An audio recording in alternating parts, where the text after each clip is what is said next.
এই 500 বছর আগে কবুতর চুরির কেসে ওর গ্রামতে আমি দাঁড়াইলাম এক হাতি করে। ভাবভঙ্গি দেখি মনে হচ্ছে ফিল্মের হিরো স্টিচ। দেখি কি বলে। হিরে মজিদ চুরি টুরি ফেরিতে এখন ডাকাতি শুরু করলি না? ভাবভঙ্গি অন্যরকম হয়ে গেছে দেখছি। আবে হালায় কথাবার্তা গুছায়া কও, বুঝছো? মুজিদ আর মুজিদ নাই, মুজিদ এখন মুজিদ খান হয়ে গেছে। তো এই আবার কনে চুরি করতে করতে বাড়ি চলে আসলি নাকি? আরে বেটা, এখন আমি ঢাকাতে ফিল্মে কাজ করি, বুঝছো?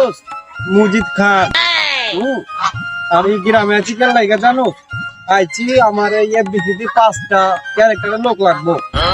এর লাইগা মনে পড়লো তোরা আমারে ফুল টুল কইরা একবার তারাই দিছে, কিছু মনে করি না। তো তোর প্রতিভা ভালো, গান টান গাছ, এর লাইগা আমি আইলাম। শিল্পী ক্যারেক্টারও আস নাই? আহা, শিল্পী লাগবো, শাকিব খানের ছবির ফেলে বা করতে হইব, বুঝছো? গান টান তো মোটামুটি ভালোই পারি। এইটাই তো তোর কথা আমি মাথায় রাখছি না।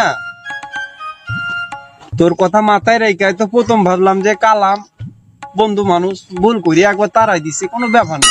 তুই ভালো গান করস, প্রতিভা ভালো। এখন শাকিব খানের ছবির একটা ফেলে বাক করণ লাগবো, তো তো সুর টুর সব ভালোই আছে। পারস না গান গাইতে? পারস না? হ্যাঁ হ্যাঁ পারি। দুগলি গাবো নাকি? হ্যাঁ, শোনাই দে, কোনো বিষয় না। ও বাড়ির পাশে মধুমতি, কোবাল হাওয়া বয় রে, বন্ধু মনে রং লাগাইয়া কানে দিল জ্বালা রে।